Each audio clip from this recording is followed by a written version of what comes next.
Ahorita voy saludando en lo que se van conectando, pero quiero empezar porque creo que es un tema muy importante el que traemos. Hemos estado hablando en Resentidos con respecto a las campañas, de cómo se van dando las campañas, sobre todo la de la derecha. Me parece que la campaña de la izquierda pues está muy bien definido, ¿no? Todo está muy claro. El proyecto de Claudia, que por supuesto, llegado el momento, tendremos que hablar de qué se trata este segundo piso del proyecto de nación, este segundo piso de la transformación. Y también iremos conociendo, por supuesto, ese proyecto que se fue realizando hace unas semanas, que me parece que sigue en construcción, que hay mucha gente que está metida ahí en diferentes aspectos, en diferentes temas. Pues tendremos que hablar de cómo viene el sexenio siguiente de la transformación y creo que eso da para un análisis muy completo. Ahorita creo que no es necesario.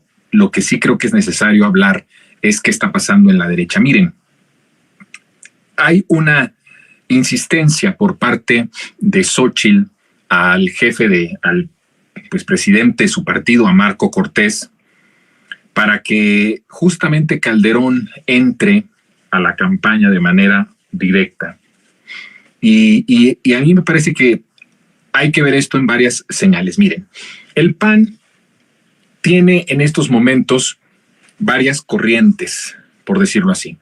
Esto de las corrientes era o es algo muy propio de los partidos de izquierda. Morena los tiene, pero no están reconocidos, no están como institucionalizados. En el PRD, ¿se acuerda usted que existía eso que se llamaba Nueva Izquierda? Que Nueva Izquierda resultó ser los chuchorrateros. Y el PRD terminó convirtiéndose en los chuchorrateros, ¿no? Entonces ahora ya no hay que decirle PRD.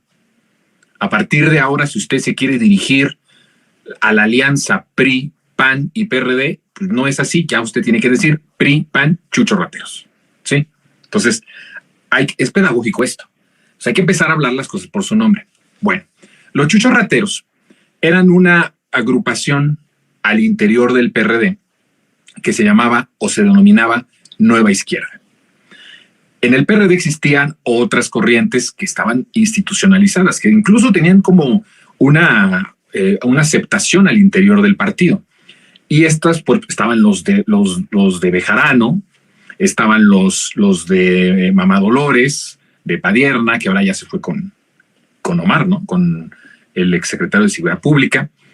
Y bueno, la corriente de los puros, que esa también ha existido mucho, que en su momento pues fue representada por el propio López Obrador, ¿no? Entonces, eso era muy, muy casual en el PRD, el que hubieran este tipo de corrientes, que estaban hasta reconocidas por parte de la dirigencia. Bueno, resulta que el PAN, pues no tenía como tal algo como eso, ¿no? Eran mucho más, digamos, cuidadosos de ese tipo de cosas. Como ellos siempre pues, son unos hipócritas y presumen del bien común, de que son gente de bien, con corbatita y todos muy bien arregladitos, muy bien peinaditos, pues entonces no se reconocía que había corrientes. Las del PRD en su momento fueron corrientes ideológicas. Algunos pensaban, en el 2006, por ejemplo, Nueva Izquierda, que son los chuchorrateros, pensaban en que lo mejor era la negociación. La corriente de los puros, que era la que pues en ese momento enarbolaba el candidato a la presidencia que fue robado de la presidencia, que era Andrés Manuel, decía, no podemos negociar, lo que tenemos que hacer es insistir y luchar hasta que haya democracia plena. Era una visión pues muy extrema en cierto sentido de ciertos o de todos los temas. Pero en el caso del PAN no es, escuche esto, no es un asunto de corrientes ideológicas. El ADN de la derecha a nivel internacional, no solamente la mexicana, es la hipocresía, ¿no? Son lo que Jesús en la Biblia mencionó a los fariseos. Si podemos ponerle un título histórico en la Biblia de quiénes son los panistas, son los fariseos. Eran los que interpretaban la ley de Dios, ¿no? La ley de Moisés en el Antiguo Testamento. Y una vez Jesús les dijo que eran unos reverendos hipócritas. Se los dijo en el templo. Les puso una friega. Les dijo hipócritas, les dijo sepulcros blanqueados, les dijo que estaban llenos de huesos de muertos. Les dijo, los puso, pero verdaderamente les dio una arrastrada, ¿no? Eso es el PAN. Esa es la derecha a nivel internacional, la hipocresía. En el caso del PAN, las corrientes que se fueron armando, aunque sí tienen esa sangre de hipocresía, aquí en nuestro país no son corrientes ideológicas, como en el caso del PRD en su momento, sino son corrientes delincuenciales. Mi amigo Braulio Luna dice que es Acción N, que el PAN se convirtió, no es Acción Nacional, sino es Acción N, y tiene toda la razón. Son corrientes delincuenciales. La que domina en estos momentos es una corriente que responde más bien a un asunto muy vulgar de espacios de poder individual, ¿no? Porque además la derecha tiene otra característica, además de que su ADN es la hipocresía, y en el caso de la derecha mexicana, que no dudo que haya otras derechas que estén en la misma circunstancia, pues es que son parte de corrientes delincuenciales terribles y perversas en el país, ¿no? Pero sí hay algo que además tiene también la derecha, además de esta hipocresía tan fuerte, es esta parte de que mientras fueron gobiernos, hablando de gobiernos estatales, gobiernos municipales o gobiernos federales, fueron moldeando el régimen salinista neoliberal a cada una de sus conveniencias, ¿no? En el caso, por ejemplo, de la corriente de ahorita que domina como la dirigencia del partido, que es Marco Cortés, tiene esta idea del individualismo, ¿no? Que es otra de las cosas que el PAN siempre decía, aparte de la hipocresía, el individualismo, el ganar a toda costa, el que importa mucho el título. Fíjense que ahora que me han estado invitando, y que por cierto los voy a invitar al coloquio que tenemos en la UNAM en unas cuantas semanas, en el mes de octubre, va a ser del 24 al 26, 23 al 26, un coloquio en la UNAM, en CEU. Vamos a estar ahí participando. Van a venir personas extraordinarias, gente de incluso internacionales, para hablar sobre estos retos de la transformación en el país. Se llama estancamiento, profundización o continuidad. Está interesante, es muy provocador el tema. Pero ahora que me han estado invitando a diferentes coloquios, a diferentes conferencias, hay algo muy común que siempre me piden, que es: mándanos tus referencias académicas, tus referencias profesionales, ¿no? Estamos muy acostumbrados a eso, porque pues si eres maestro, pues que te digan maestro Jonathan Pérez. Si tienes un doctorado, que te digan doctor Jonathan Pérez, ¿no? Si eres un licenciado, pues licenciado, porque esto de los títulos está... a todo mundo les gusta, ¿no? O sea, hay mucha gente que les gusta esto. Y en el PAN hay una corriente delincuencial muy banal, pedorrísima, pero muy banal, que da muchísima risa. Y son los que dirigen el partido, fíjense. Casualmente no son ni la corriente del cártel inmobiliario ni la corriente del crimen organizado que representa Calderón los que dominan la dirigencia del partido. Es una de esas jugarretas del destino terribles para ambos lados, ¿no?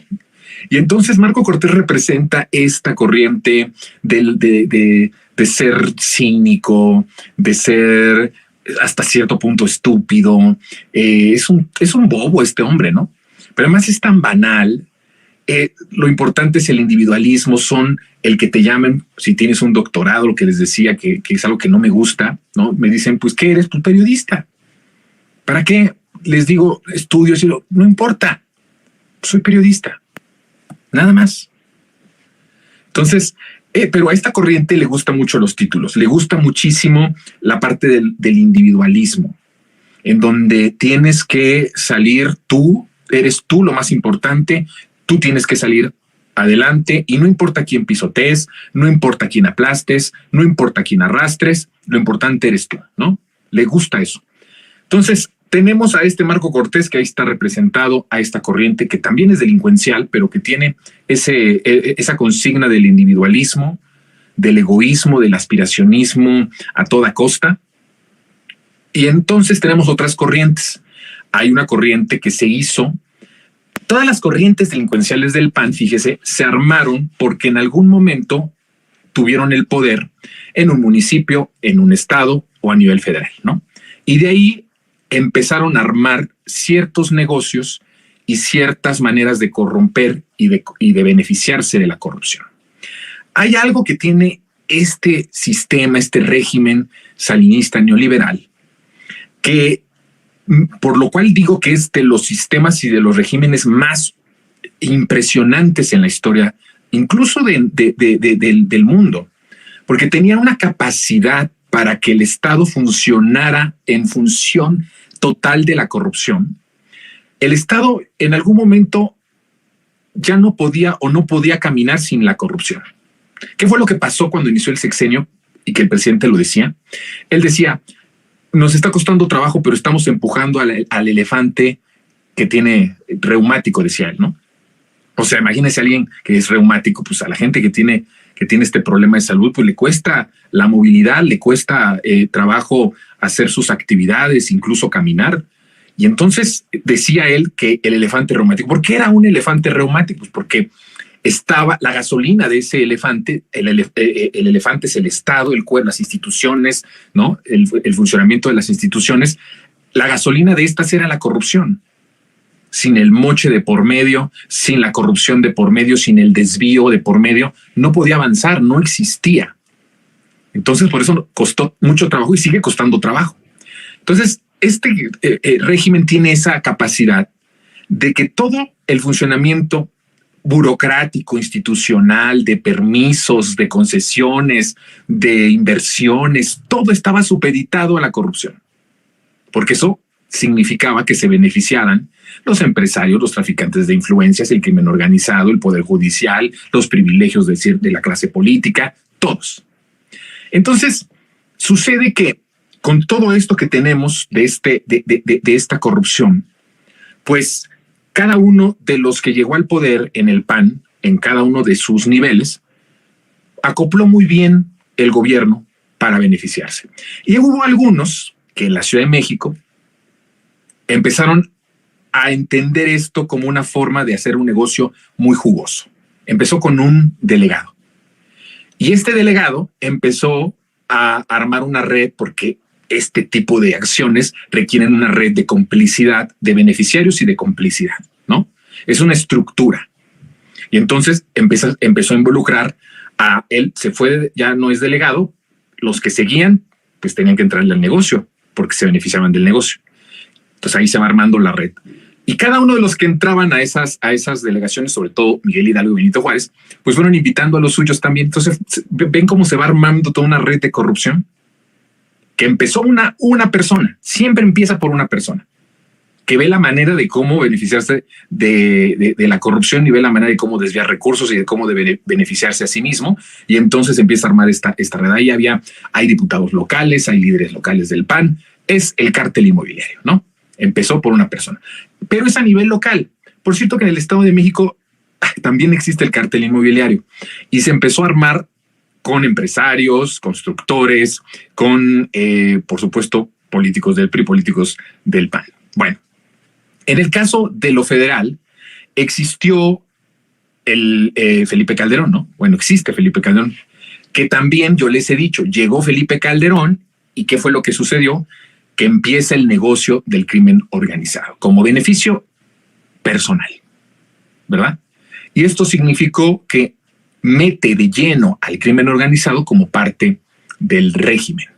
Si tú, siendo el presidente de la República, eres el jefe criminal del país, pues es obvio que el crimen organizado tiene que ser parte de ese régimen, porque ya significa un negocio, significa una conveniencia económica. Entonces, hay otras corrientes y está mal hablar de los muertos, pero miren, estamos construyendo la historia. Además, eso es de las cosas que son muy interesantes. Hay que construir la historia, rehacer la historia a partir de la transformación. Y para hacerlo, pues tenemos que hablar de ciertas personas que ya fallecieron. Para que ustedes vean que hay muchas corrientes delincuenciales dentro del PAN, había otra, ¿se acuerdan ustedes de Moreno Valle? Esa red de corrupción, esa red delincuencial de Moreno Valle, fue muy fuerte, aunque no fue a nivel de Ciudad de México, porque además somos muy centristas, ¿verdad? Si sucede en la Ciudad de México es nacional, si sucede en otras partes del país, pues es muy local. Hay que quitar también esta parte de todo lo que, de toda la parte centrista tenemos que irla desechando también. No le ha hecho nada bien al país, pues. Pero ahí en el caso de los de Puebla, pues imagínense, no nació en la Ciudad de México, pero fue una corriente delincuencial muy fuerte, que muere de raíz esa corriente delincuencial cuando muere Moreno Valle y su esposa. Pero en su momento era una corriente poderosísima al interior del PAN y era una red delincuencial muy fuerte de Puebla para todo el país. Y había ahí metidos muchos empresarios, muchos políticos, presidentes municipales, líderes locales. Había una representación nacional de esa corriente delincuencial. Bueno, entonces, todo esto lo explico para que entendamos cómo Acción Nacional, pues es un festival de delincuencia. Es un festival de delincuencia en donde hay unos que son del cártel inmobiliario y otros que son del cártel Jalisco Nueva Generación, hay otros que son del cártel de Sinaloa. Todos están ahí. Es una cosa terrible, ¿no? Es la fiesta de la delincuencia, pues.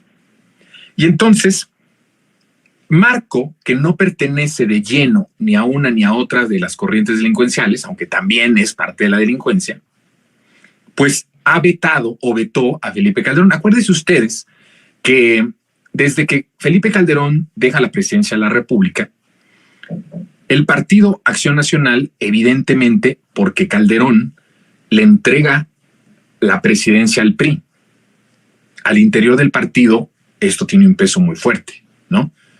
Es como si, no sé, Mario Delgado le entregara el poder a Xóchitl Gálvez en 2024, pues era lógico que Mario Delgado ya no iba a ser el presidente del partido, ¿no? ¿Quién iba a querer que Mario Delgado siguiera? No es el caso. Bueno, pues Mario Delgado lleva muchas cosas positivas en ciertos sentidos. Si hablamos del asunto de ganar elecciones, pues es un presidente que ha ganado casi todas las elecciones en donde ha competido y él ha estado al frente del partido. Ya sé, pues somos resentidos. Tenemos nuestras cosas sí, pero no se trata solo de ganar. Yo lo he dicho, estoy de acuerdo, pero no estamos hablando de eso. Tranquilos, tranquilas, resentidas y resentidos. Lo digo por la ilustración de que, imagínense, el control del PAN pues, lo tenía Felipe Calderón. Cuando le entrega la banda presidencial al PRI, pues era lógico que iba a perder poder al interior del partido. Entonces, bueno, empieza una corriente nueva, que ha sido la corriente que ha venido dominando, que impuso a Ricardo Anaya, ¿se acuerdan ustedes? En 2018, y que en esta competencia, en este 2023, pues impuso también, por supuesto, por la decisión de la cúpula empresarial de Claudio X González a Xóchitl Gálvez, ¿no? Entonces, Xóchitl le está pidiendo, fíjense usted, le está pidiendo a Felipe Calderón que le levante este veto, porque son corrientes, pues, digamos, enemigas. Marco no tiene a Calderón de enemigo porque piense que Calderón es un genocida, ni porque piense que hizo un mal gobierno, ni porque piense que nos metió en la peor crisis humanitaria de nuestra historia, ni porque piense que es un psicópata, ni porque piense que es un ladrón. No. Les digo, son muy banales. Simple y sencillamente lo aborrece porque no forma parte de su círculo político y porque ellos ven por sí mismos y por su grupo político. O sea, así de banal, así son las cosas. O sea, no crean ustedes que es un odio que tiene una profundidad de algo, ¿no? Porque le reprocha a Calderón ser mal presidente. De hecho, hasta creo que piensan que fue un buen presidente. De hecho, sí creo que lo piensan. Bueno, tan lo piensan que Xóchitl está presionando, exigiendo más bien a Marco Cortés que le levante el veto a Calderón. Yo les he dicho que siempre hay que entender entre líneas lo que dice la derecha política, lo que se escribe en los medios hegemónicos, las decisiones que toma el empresariado, para poder entender a la derecha. Si no entendemos al régimen salinista neoliberal, entonces nos vamos por análisis huecos o vacíos y tenemos que estar más abiertos. Esta exigencia tiene que ver con que la campaña de Xóchitl está necesitando que el crimen organizado, Calderón es el que representa la corriente delincuencial del crimen organizado, entre de lleno, de forma coordinada, estructurada, a la campaña de 2024. Y enseguida les explico cómo va a ser la campaña, si es que esta exigencia de Xóchitl tiene autorización o luz verde por parte de Marco Cortés. A ver, vean, tenemos que, yo ya les he dicho aquí, ahorita quítenme las imágenes de Calderón, por favor, querida producción. Quiero explicar esto. Yo ya he dicho en estos programas, en los monólogos, cómo el crimen organizado ya está teniendo una participación en este proceso importante. Lo había advertido desde la primera temporada de Resentidos a principios de año. Pasaron los meses y se cumplió. Estamos en estas últimas semanas viendo los días más violentos del país en varios meses. Estamos viendo cómo se van exaltando muchísimas noticias, sobre todo, y también lo dije en un monólogo, sobre los jóvenes. No les gusta, están ardidos, están furiosos, rabiosos, porque los jóvenes están metidos en la transformación del país. Entonces tenemos esos elementos. Pero ahora Xóchitl Gálvez lo que quiere es meterlos a la campaña de forma más estructurada. A ver, el crimen organizado, que es parte de esa cabeza, en el momento en el que López Obrador gana, que el pueblo gana en 2018, les quitamos el cuerpo del dragón. Quedaron las cabezas, ¿verdad? Estas cabezas con mucho poder, estas cabezas con mucha furia, pero ya no tienen el cuerpo. El cuerpo es el gobierno federal, o era el gobierno federal. Para ellos sigue siendo, por supuesto, el gobierno federal. Les quitaron eso. Entonces, cada cabeza ya no tuvo, pues, un cuerpo que los articulara, que los organizara y que les diera en cierta forma vida. El cuerpo es la vida. No puede existir una cabeza sin el cuerpo, ¿verdad? Bueno, ellos sí pueden existir sin cuerpo, hasta cierto tiempo.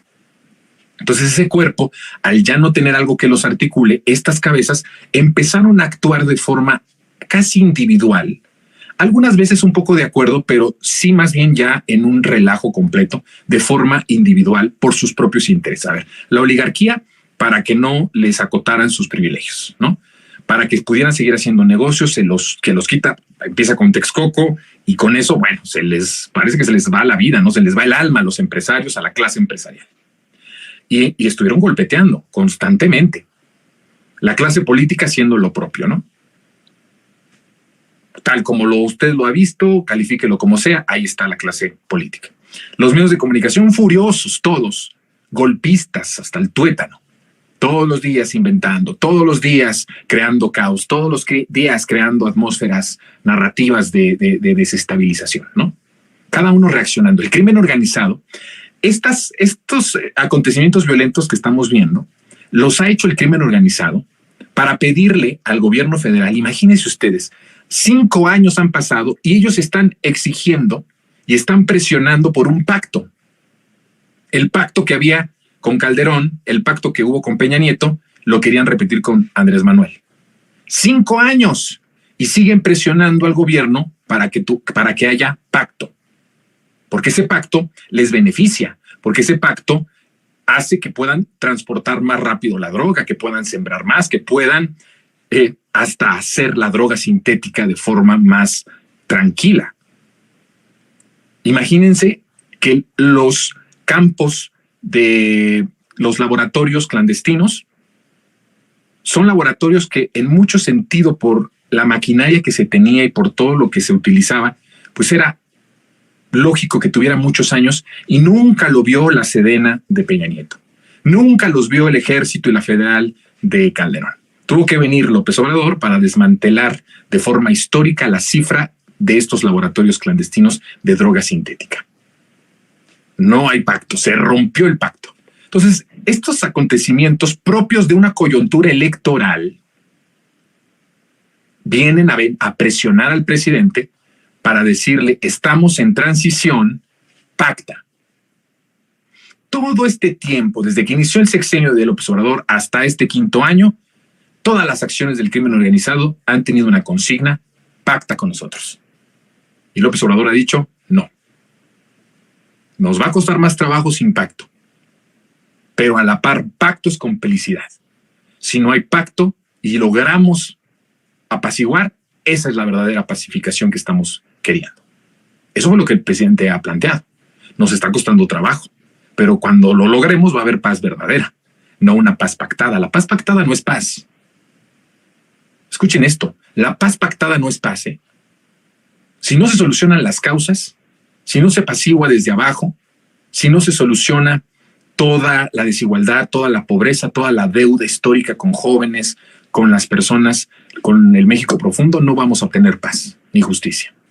Entonces, estos 5 años ha presionado así el crimen organizado para eso. Si acepta Marco Cortés que entre, y cuando hablo de Marco Cortés puede ser Claudio X González y más de los que deciden en la campaña, si aceptan que Calderón entre de abierto a la campaña como lo está exigiendo el PAN, como lo está exigiendo Xóchitl Gálvez, ya no vamos a tener un crimen organizado que esté haciendo ciertos acontecimientos violentos o mediáticos por un pacto. No, ya va a ser una articulación de un programa muy bien estructurado de campaña, que ya no va a ser por pactar, sino por recuperar al gobierno federal. Y es una gran diferencia, ¿eh? ¿Qué pasaría si, como lo exige Xóchitl Gálvez, Calderón entra de lleno a la campaña? Pues que tendríamos posiblemente los meses más violentos en los últimos años del país. Escuchen lo que estoy diciendo. Si Calderón entra de lleno a la campaña de Xóchitl Gálvez, quiere decir que ya invitan al crimen organizado, ahora sí, a articularse en una estrategia muy bien estructurada para lograr arrebatar el poder a la Cuarta Transformación. Y entonces tendríamos acciones planeadas muy bien estructuradas del crimen organizado que se dividirían en 2. Una sería el de que posiblemente haya daños colaterales. Ya sabemos que a Calderón eso le fascina, ¿no? Le causa orgasmos los daños colaterales, que son vidas humanas. Si se llevan una vida, 10 vidas, 30 vidas, no importa. Es por el mayor bien que es arrebatarle la 4T al país. Entonces no hay escrúpulos. Hay cartera, hay cheque abierto. Póngale los ceros que usted quiera. Entonces tenemos ese escenario. Que sí se puedan crear escenarios violentos que afecten personas. Y si se muere 1, 2, 30, 40, no importa. Está bien. Otros, que creo que pueden ser los más, serían acontecimientos más mediáticos. Voy a incendiar Oxxos, voy a explotar un carro bomba cercano a una instalación de la policía municipal o de la policía estatal, o a la mitad de la calle en la madrugada, solo para que haya un fotógrafo y unas cámaras que vean ahí el fuego y esto pues se reproduzca todo el tiempo en las redes sociales de la derecha, en los medios de comunicación, y que todos los articulistas hablen de que México incendiado y que pongan ahí el video una y otra vez. Ese es el plan. Los medios van a exaltar todos estos acontecimientos en las columnas, en los programas de opinión, en las mesas de debate, en las primeras planas. Y entonces esto del crimen, esto de los medios de comunicación, le daría por fin discurso a Xóchitl Gálvez, discurso a la derecha, porque no tienen discurso. No pueden decir vamos a solucionar esto. Pues no, nosotros lo venimos solucionando porque tú lo causaste. La gente ya lo sabe. No hay discurso político. Porque mucha gente dice, es que Xóchitl no tiene discurso. A ver, ¿por qué le van a pedir a Xóchitl un discurso? ¿Qué quieren que diga? ¿Nosotros provocamos el caos? ¿Nosotros somos los causantes de esta desigualdad?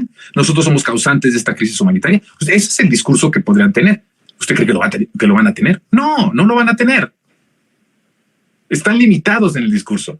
Pero si hay estos acontecimientos, el crimen haciendo en 2 pistas, esto que les digo, sí con ciertas muertes o afectación a población civil y otras más mediáticas. Los medios exaltando todo esto, poniéndolo, estas imágenes, todo el tiempo, por todos lados. Eso sí le da discurso a la derecha, para decir, vean el caos que está pasando en este país, vamos a cambiarlo, y entonces habrá gente que se despiste, o gente despistada, o gente que empiece el temor, que empiece el miedo, como fue en 2006. Y el miedo nos lleva siempre, el miedo, escúchelo, el miedo siempre lo va a llevar al desastre. Anótelo hasta para su vida personal. Cuando usted actúa como jefe de familia, como jefa de familia, como joven, como adolescente, como lo que sea, con miedo, usted va directo al desastre. El miedo nunca va a traer soluciones. El miedo nunca va a solucionar nada. Al contrario, lo va a empeorar. Entonces estos van por el miedo, pero les daría un discurso político más congruente. Lo que ahora no tienen. Si acepta el PAN abrirle la puerta abiertamente a Calderón como lo está exigiendo la señora Xóchitl, podríamos tener en la precampaña y la campaña presidencial los días más violentos, mediáticamente hablando, de la historia. Ahorita, el crimen organizado actúa por su propia conveniencia como una cabeza individual de ese régimen que está viendo por sí misma, que busca pactar. Si entra una campaña política, entonces ya tendría una estrategia, una articulación de acciones y de actos que ya no irían por el pacto, sino irían por volver a devorarse al país. Entonces, dejamos esta conversación. Está muy interesante, ¿verdad?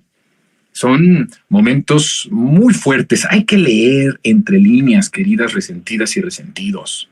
Yo sé que a veces nos gustan los títulos coyunturales, las notas que se hablan de lo que pasa en redes sociales y nos gusta pitorrearnos y nos gusta reírnos. Pero no, nadie peló esta exigencia de Xóchitl. Nadie la está analizando. Preferimos andar cotorreando en otras cosas, papaloteando en otras cosas, y aquí estamos viendo cómo hay pistas de lo que está sucediendo en la estrategia de el régimen salinista neoliberal rumbo a 2024. Vamos a ver qué es lo que pasa. Lo estaremos viendo y ojalá y me equivoque, o más bien ojalá y no suceda. Ojalá y no se acepte que Calderón entre ahí, porque si no, el crimen ahora sí va a entrar de forma muy bien estructurada a la campaña política.